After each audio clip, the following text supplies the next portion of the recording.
ராமாயணத்தோடு தொடர்புடையது. இராமன் வனவாசம் சென்றபோது அவனுடன் சீதையும் உடன் சென்றார். உன்னுடைய மனைவி சீதையை இராவணன் புட்பக விமானத்தில் கடத்தி சென்றதை நான் பார்த்தேன் என்று சொல்கிறார். குரங்கணி முத்துமாலை அம்மன்ற கோயிலுக்கு பின்னாடி இருக்கக்கூடிய ஆன்மீக வரலாறுன்றது ராமாயணத்து கூடவே தொடர்புடையதா இருக்கு இல்லையா? சீதாதேவி முத்துமாலையை கலட்டி போட்ட இடம். அந்த முத்துமாலையினால் சீதாதேவியின் நினைவாக முத்துமாலையம்மன் என்ற பெயர் ஏற்பட்டது. அப்ப இந்த குரங்கணி முத்துமாலையம்மன் கோயில்ல இவ்வளவு விசேஷங்களுக்கும் நடந்திருக்கு இல்லையா? ஆமா, ரொம்பவே விசேஷமா இருக்கு. அப்ப இந்த திருவிழாக்கள் நாட்கள் இந்த ஆணி ஆடி மாதங்கள்ல ரொம்பவே விசேஷமா இருக்கக்கூடிய கோயில் தான் இந்த முத்துமாலையம்மன் கோவில். ஜெம் டிவி ஆன்மீக நேயர்களுக்கு வணக்கம்.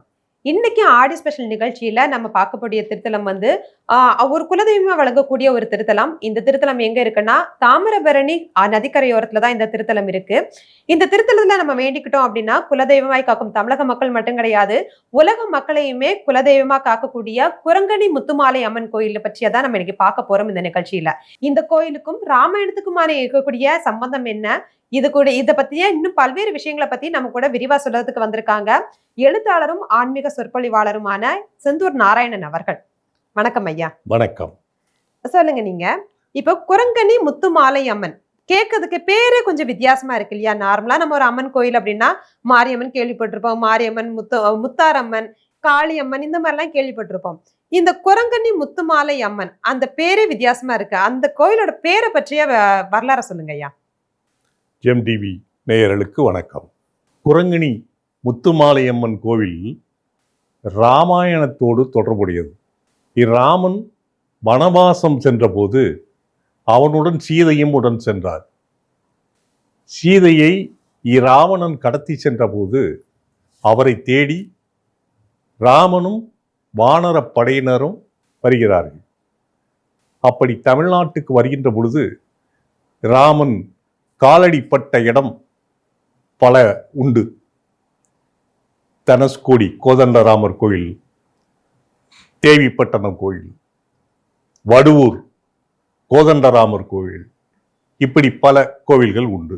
அப்படி வருகின்ற பொழுது ஜடாயு என்பவர் இராமனை சந்தித்து உன்னுடைய மனைவி சீதையை இராவணன் புட்பக விமானத்தில் கடத்தி சென்றதை நான் பார்த்தேன் என்று சொல்கிறார். அந்த ஒரு தடயத்தை வைத்துக்கொண்டு ராமனும் வானர சேனையினரும் சீதையை தேடும் படலத்தை தொடர்ந்து கொண்டிருந்தனர். வருகின்ற வழியிலே சீதா தேவி ராவணனுடன் புட்பவிமானத்தில் சென்றபோது தான் அணிந்திருந்த முத்து மாலையை ஓர் இடத்தில் கலற்றி வீசுகிறார். அந்த முத்து மாலை விழுந்த இடம் தூத்துக்குடி மாவட்டம் தாமிரபரணி ஆற்றங்கரையில் அமைந்துள்ள குரங்கணி என்ற இடம். இதை கேள்விப்பட்டு ராமன் அங்கு வருகிறார். வருகின்ற பொழுது வானர சேனைகள், குரங்குகள் எல்லாம் அவரிடம் வருகிறது. அங்கிருந்து சீதையை தேடி செல்வதற்காக குரங்குகள் எல்லாம் அணிவகுத்து நிற்கின்றன. குரங்குகள் அணிவகுத்து நின்றதால் அந்த ஊர் குரங்கணி என்றாயிற்று. சீதாதேவி முத்துமாலையை கலட்டி போட்ட இடம். அந்த முத்துமாலையினால் சீதாதேவியின் நினைவாக முத்துமாலையம்மன் என்ற பெயர் ஏற்பட்டது. சரிங்க. அப்போ இந்த முத்துமாலை, குரங்கணி முத்துமாலை அம்மன்ற கோயிலுக்கு பின்னாடி இருக்கக்கூடிய ஆன்மீக வரலாறுன்றது ராமாயணத்து கூடவே தொடர்புடையதா இருக்கு இல்லையா? ராமாயணம்ன்றது பல முந்தைய ஆண்டுகள், பல முந்தைய காலங்கள்ல வந்த ஒரு விஷயங்கள். எல்லாருக்கும் ராமாயணம் தெரிஞ்சிருக்கும். ஆனா ராமாயணத்துக்கும் இந்த குரங்கணி முத்துமாலை அம்மனுக்கும் இப்படி ஒரு உறவு இருக்கு, இதனாலதான் இங்க குரங்கணி முத்துமாலை அம்மனா உருவெடுத்து இருக்காங்க அப்படின்றது இப்ப நீங்க சொல்லிதான் எங்க எல்லாருக்குமே தெரிய வருது. இந்த குரங்கணி முத்துமாலை அம்மன் கோயில்ல ஏதாவது அதிசயங்கள் நிகழ்ந்திருக்கா? நிச்சயமாக. பழங்காலத்துல இந்த குரங்கணி பகுதியை நவாப் ஆட்சி செலுத்தி வந்தாங்க. ஒரு நாள் குரங்கணி பகுதிக்கு அவர் வந்தபோது குரங்கணி அம்மன் கோவில் சுற்றுச்சுவர் போக்குவரத்துக்கு தடையாக இருந்ததாக கருதி அந்த சுற்றுச்சுவரை உடனே இடிக்கும்படி தன்னுடன் வந்த காவலர்களுக்கு உத்தரவிட்டார். இதை அந்த பகுதி மக்கள் எல்லாம் ஒன்று சேர்ந்து எதிர்த்தாங்க, இடிக்கக்கூடாது, வைக்கக்கூடாதுன்னு. உடனே ஆத்திரப்பட்டது நவாப், அப்படின்னா உங்க சாமி ரொம்ப சக்தி உள்ளதா? நான் சொல்றதெல்லாம் அவங்க அது கேட்குமா? நான் இப்போ 3 தடவை முத்துமாலையம்மன் முத்துமாலையம்மன் அப்படின்னு கூப்பிடுறேன், அவங்க பதில் கொடுப்பாங்களா அப்படின்னு சொல்றாங்க. நீங்க அழைத்து பாருங்கள், நிச்சயமாக அவர் பதில் கொடுப்பார் அப்படின்னு ஊர் மக்கள்லாம் சொல்றாங்க. உடனே அந்த நவாப் முத்துமாலையம்மன் முத்துமாலையம்மன் முத்துமாலையம்மன் என்று 3 தடவை கூப்பிடுறார். அப்போது கோவில் கருவறையில் இருந்து என்ன அப்படின்னு இடி போன்ற ஒரு சத்தம் கேட்டது. அந்த சத்தத்தை கேட்ட அதிர்ச்சியிலேயே நவாப்பும் அவருடன் வந்தவர்களும் 2 குதிரைகளும் மயங்கி விழுந்து விட்டது. உடனே கோவில் பூசாரி அந்த தீர்த்தத்தை எடுத்து தெளிக்கிறாங்க. அவங்க சுய நினைவு பெற்று எழுந்துச்சு, அம்பாளுடைய சக்தியை நாங்கள் நேரிலே கண்டோம், இனி சுவரெல்லாம் இடிக்க வேண்டாம், உங்களுக்கு ஏதாவது உதவி செய்யணும்னா நாங்களே செய்கிறோம் அப்படின்னு சொல்லிட்டு விட்டாங்க. இது கண்கூடாக நடந்த ஒரு அதிசயம். அப்ப குரங்கணி முத்துமாலை அம்மனுக்கு இவ்வளவு பெரிய சக்திகள் இருக்குன்றது கண்கூடாவே காட்டியிருக்காங்க. கண்டிப்பாக. அதனால அந்த பகுதி மக்கள் எல்லாம் இந்த அதிசய சம்பவம் நடந்த பிறகு இந்த விசித்திரமான நிகழ்வு காட்டுத்தீ போல அந்த பகுதி எல்லா பக்கமும் பரவியது. உடனே மக்கள் எல்லாம் சேர்ந்து அது கொடை எடுக்கணும், கொடை விழா நடத்தணும் அப்படின்னு சொல்லிட்டு ஆனி மாதம் கடைசி செவ்வாய்க்கிழமை அங்க கொடை விழா நடத்துறாங்க. அப்படி நடத்த போகும்போது என்னன்னா, ஒரு 15 நாட்களுக்கு முன்பாகவே ஒவ்வொரு எல்லாம் அது டமாரா போட்டு அடிச்சுட்டு இந்த கொடை விழா நடக்க போகிறது என்னன்னு ஊரெல்லாம் போயிட்டு அடிச்சுட்டு இருப்பாங்க. அதுக்கு பிறகு கொடை விழா கொடை நடக்கும்போது சுற்றுப்பட்டார பகுதிகளில் எல்லாம் மக்கள் மாட்டு வண்டியில கட்டுச்சோத்தை கட்டிக்கிட்டு அந்த கோவிலுக்கு வருவாங்க.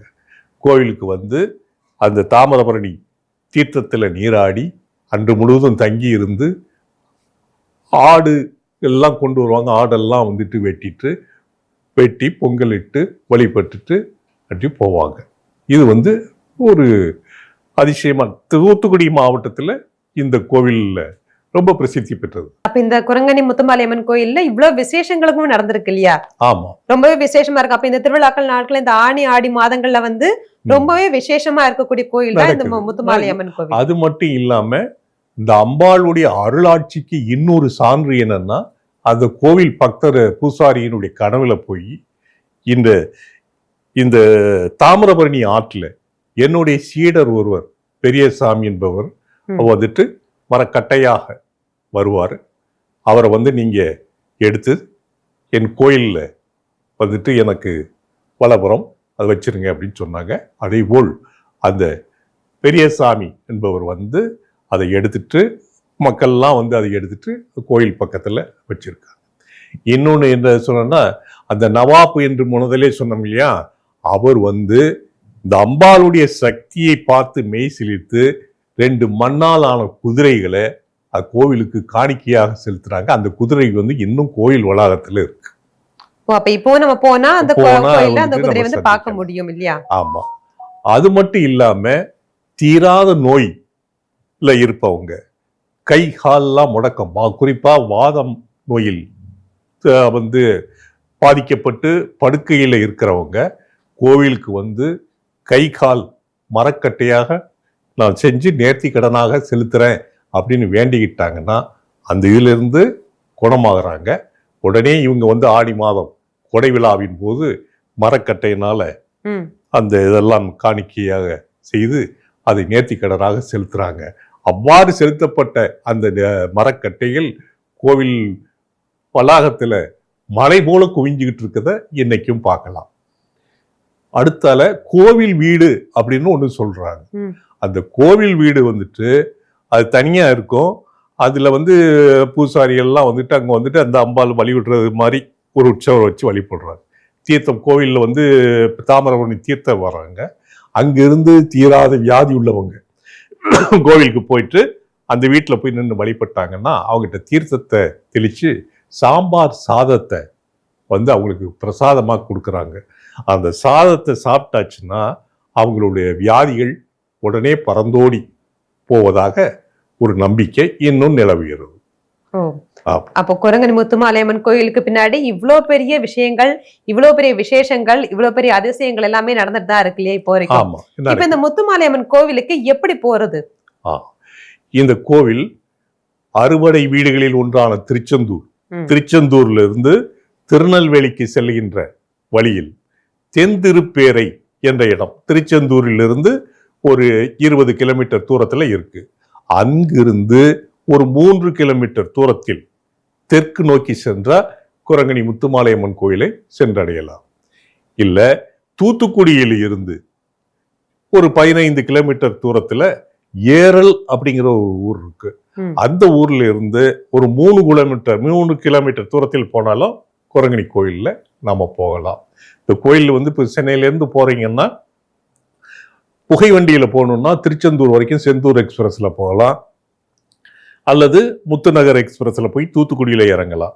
விமானத்துல போகணும்னா விமான நிலையம் தூத்துக்குடி விமான நிலையம் வரைக்கும் போயிட்டு அங்கிருந்து இந்த கோயிலுக்கு போயிட்டு நம்ம வந்து வழிபடலாம். கண்டிப்பா இந்த முத்துமாலை அம்மனை வந்து எல்லாருமே வழிபட வேண்டிய ஒரு கோவில் தான். நம்ம நிறைய பேருக்கு வந்து இந்த அம்மனோட பேரை கேள்விப்பட்டிருப்பாங்க, ஆனா யாருமே அந்த கோயிலுக்கு போகணுமா, அந்த கோயிலோட விசேஷங்கள் தெரியாமலே வந்து அது போகணுமான்னு யாரும் யோசிச்சிருக்க மாட்டாங்க. ஆனா மக்கள் எல்லாருமே கண்டிப்பா ஒரு முறையாச்சும் வாழ்க்கையில ஒரு முறையாவது இந்த கோயிலை போய் பார்த்து பயன்பெறணும்னு சொல்லிட்டு நாங்கெல்லாம் கேட்டுக்கிறோம். இதுல என்னன்னா, இந்த கோவில்ல அந்த முத்து மாலை வந்து கிடைத்த பிறகு இது சீதா தேவியினுடைய அம்சம் அப்படின்னு நினைச்சு அதை மண் சட்டியில முதல் காலத்துல மூடியே வச்சிருந்தாங்க. அதற்கு பிறகு வந்து பூஜை எதுவுமே இல்லாம இருந்தது. 1957 ஆண்டுக்கு பிறகுதான் அது வந்துட்டு கும்பாபிஷேகம் நடத்தினாங்க. சிலை உருவத்துல வச்சுட்டு கும்பாபிஷேகம் நடத்தினாங்க. அதன் பிறகுதான் கோவில்ல வந்துட்டு 3 கால பூஜைகள் பண்ணிட்டு நைவேத்தியம் எல்லாம் பண்ணி இது பண்ணாங்க. அது வந்துட்டு அது ஒரு பெரிய சிறப்பானது. இவ்வளவு சிறப்பான விஷயங்கள் எல்லாம் இருந்திருக்கு. ஆனா மக்கள் நிறைய பேருக்கு இந்த அம்மனை பத்தி இன்னுமே வெளியே தெரியலன்னு தான் சொல்லணும். உங்க மூலியமா நம்ம ஆன்மீக பக்தர்கள் எல்லாருக்குமே வந்து குரங்கணி அம்மனை பத்தி விரிவா சொன்னதுக்கு ரொம்ப நன்றி ஐயா. நன்றி, வணக்கம். இன்னைக்கு நம்ம வந்து இந்த ஆடி ஸ்பெஷல் நிகழ்ச்சியில குரங்கணி முத்துமாலை அம்மனை பற்றி நம்ம விரிவா பார்த்திருப்போம்.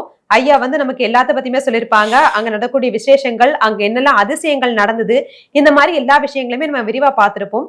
இது போல இன்னொரு ஆலயத்துல இந்த ஆடி ஸ்பெஷல் நிகழ்ச்சியில நம்ம சந்திக்கும் வரை அதுவரை உங்களிடமிருந்து விடைபெறுவது நான் பிரீதா.